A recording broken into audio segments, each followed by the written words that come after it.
Olá, queridos amigos, queridas amigas que nos acompanham aqui no canal da Associação Brasileira de Pedagogia Espírita e no canal Paz e Bem. Voltamos com o nosso programa semanal Conexões Espiritualidade Crítica. E hoje eu vou falar sobre um tema que é mais ou menos sobre a essência da nossa temática aqui, que nós trabalhamos toda vez com diversas nuances, né? É a questão das relações entre a esquerda e a espiritualidade, né? Entendendo-se que esquerda é uma vasta gama de ideias que se opõem ao sistema vigente. A esquerda é sempre anticapitalista, a esquerda é sempre preocupada com a justiça social, com a igualdade, com a liberdade, com um reino de justiça na Terra, com a transformação do mundo, com a extinção da fome, com a extinção das desigualdades, das injustiças, enfim, né?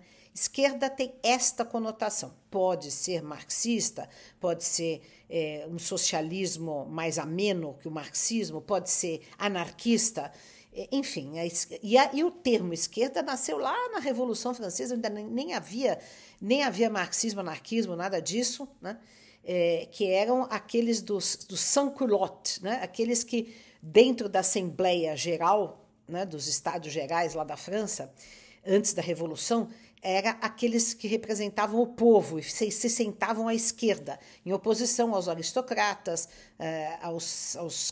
ao clero, né, à monarquia. Então, vejam, a esquerda sempre representa uma oposição ao que está posto de injustiça, é o que está posto em termos de organização econômica, social, política da sociedade. Muito bem, posto isso também, quando falamos de espiritualidade, falamos de todas as religiões, porque todas têm o seu caminho de espiritualidade, como a gente já comentou aqui, né? Mas também falamos de uma espiritualidade livre, crítica, não necessariamente ligada a uma tradição específica. Então, os dois termos, esquerda e espiritualidade, são bem amplos e cabem muitas nuances dentro desses termos. Porém, o que nos interessa aqui é o que podemos conversar, o que podemos estabelecer de diálogo entre esquerdas e espiritualidades, né? E aí é que vem a questão. Porque o que acontece? A esquerda se constituiu, na maior parte das vezes, nem sempre, porque nós tínhamos, por exemplo, socialistas utópicos, que eram todos espiritualistas, até reencarnacionistas, né?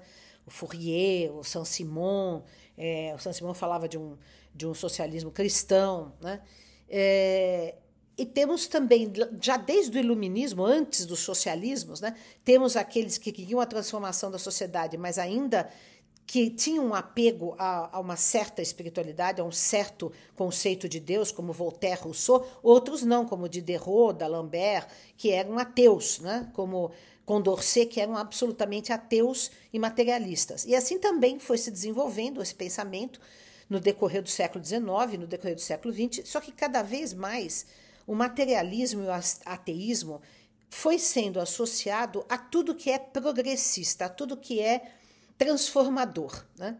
E também nós tivemos sempre uma reação, né, à direita contra as transformações do mundo, né, da parte dos fundamentalismos religiosos. Nós já citamos aqui, por exemplo, hoje em dia nós vemos um avanço da extrema-direita apoiado, mantido e alimentado por fundamentalismos religiosos de todos os tipos, né? E aí tem católico, protestante, muçulmano, judaico, espírita, enfim, há muitos fundamentalismos extremistas que são bem de direita, que são hegemônicos no poder, ou seja, que reforçam ideias que a esquerda combate, do tipo patriarcado, opressão das mulheres, repressão da sexualidade, homofobia, né, racismo, enfim, todas essas questões que fazem parte de um bloco do fundamentalismo e alimentam as pautas da extrema-direita. E, portanto, muita gente acha, por causa de todo esse histórico, muitas pessoas de esquerda acham que para sermos legitimamente de esquerda, para sermos legitimamente transformadores, até revolucionários do mundo, nós temos que abdicar e combater qualquer tipo, qualquer resquício que seja de espiritualidade, qualquer laivo, qualquer questão, né, qualquer fezinha que nós possamos ter numa transcendência, numa dimensão espiritual do ser humano, numa prática espiritual, etc. Porém, isso não é verdade. Primeiro porque é o seguinte, aqueles que de fato estudam todas as correntes de esquerda, sejam elas ateias, materialistas ou confessadamente cristãs ou inspiradas em algum tipo de espiritualidade, todas têm a sua origem em alguma, nessa raiz judaico-cristã.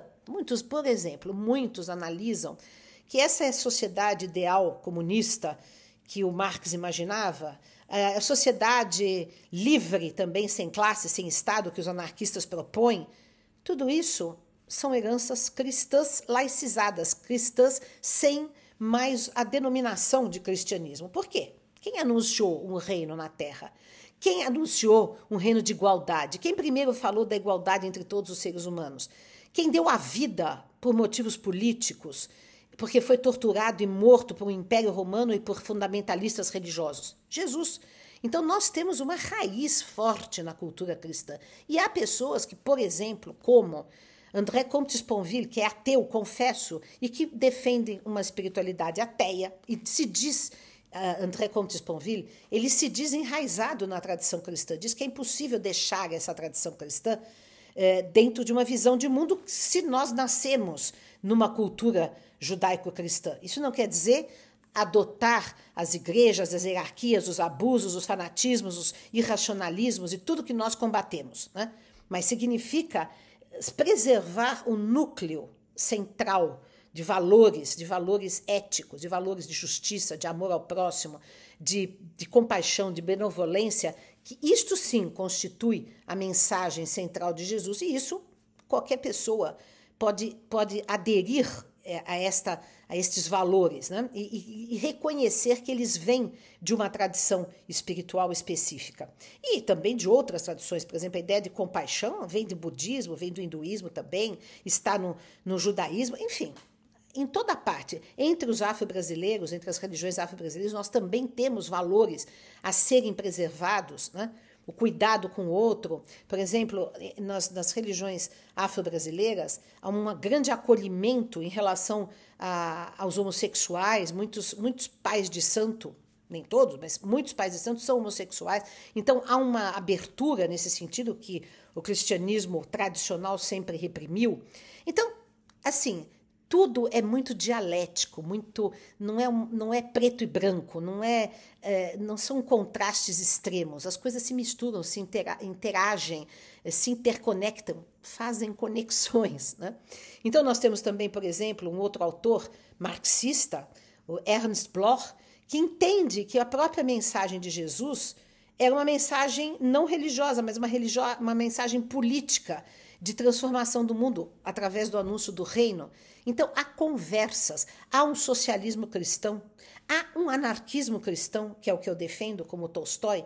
Então, as esquerdas podem muito bem se misturar com as espiritualidades, dialogarem e umas virem das outras, né? Ou seja, essa troca e até se caminhar junto, por exemplo, na teologia da libertação, que nós temos aqui na América Latina, com grandes expoentes ainda vivos como Leonardo Boff e Frei Beto, que são extremamente ligados à tradição espiritual cristã e, no entanto, são de esquerda, né? E trabalham e militam por uma ideia de transformação do mundo bastante radical, né? Eu até já fiz aqui alguns programas em que eu já citei, por exemplo, o livro fantástico do Frei Beto, que é sobre o cristianismo, Jesus militante, né? Sobre o reino de Deus que Jesus anuncia, que é um reino aqui na Terra, né? Então, não é preciso que nós nos escandalizemos, e quando eu falo escandalizemos, são os religiosos de direita e os esquerdistas ateus, que haja esse intercâmbio, este caminhar junto, essa possibilidade de diálogo, essa possibilidade de sim termos posições radicais de transformar o mundo, de estabelecer um mundo de maior justiça, de combater todas as mazelas que nós vemos na humanidade, os imperialismos, os domínios, os abusos, as opressões, as repressões, e ao mesmo tempo termos sim uma conexão com a dimensão espiritual. Ao mesmo tempo, sim, entendermos que a vida continua, que há uma transcendência do espírito humano, entendermos que é possível haver uma divindade que permeia todas as coisas, que aliás é o que pode nos garantir, a única certeza que pode nos garantir que essa esperança de um mundo melhor de fato se realize,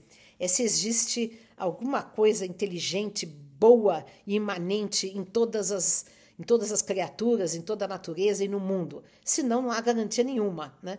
Depende de nós? Sim, depende do nosso trabalho, do nosso esforço, da nossa militância, do nosso empenho de transformar o mundo. Porém, há uma garantia de que nós vamos chegar lá, de que esse reino virá, de que é possível sonhar com uma utopia, esperar uma utopia pela qual trabalhamos incansavelmente, mas que há digamos, algo, né, da natureza, da constituição das coisas, do universo, da vida, da história do ser humano, que garanta que nós possamos chegar neste ponto que desejamos, que esperamos, com que sonhamos e pelo que trabalhamos. Então, nós tivemos aí recentemente o lançamento do meu livro Kardec para o século XXI e algumas pessoas, né, espíritas à direita ficaram indignadas, que é um marxista que faz, o Alisson Leandro Mascaro, que faz o prefácio do meu livro, e outros marxistas ficaram indignados que Alisson Leandro Mascaro faça o prefácio de um livro espírita e faça uma adesão, inclusive, às ideias que constam no livro. Então, esses extremismos, esses patrulhamentos ideológicos que limitam a nossa capacidade de abranger a complexidade do real, porque o real é complexo. Nós podemos, por exemplo, analisar a estrutura econômica, social, política a partir de uma visão marxista, com esse olhar cirúrgico, preciso que o marxismo tem para dissecar as mazelas do capitalismo, para combater as ideias fascistas, né? Nós podemos trazer a contribuição do anarquismo, que eu adoro, que desmancha as ideias de poder, né, uns sobre os outros, não só do Estado, mas de qualquer tipo de poder, do patriarcado, né, da educação, na educação. Né? Então, tudo isso nós podemos trazer e, ao mesmo tempo, ter uma visão de transcendência. Isso não uma coisa não anula a outra, pelo contrário, pode muito bem se complementar e se adensar num discurso e numa narrativa e numa racionalidade sólida, né?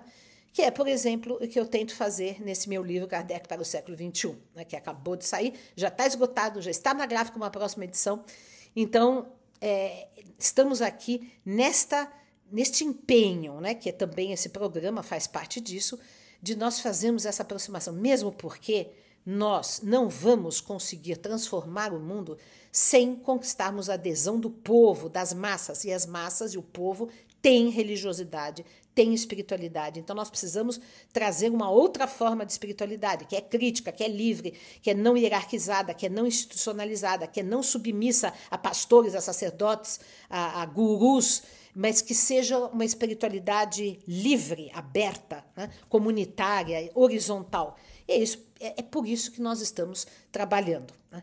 Então, essas são as nossas reflexões de hoje. O artigo que eu escrevi essa semana sobre esse tema está aqui embaixo no jornal GGN, chama-se Esquerdas e Espiritualidade.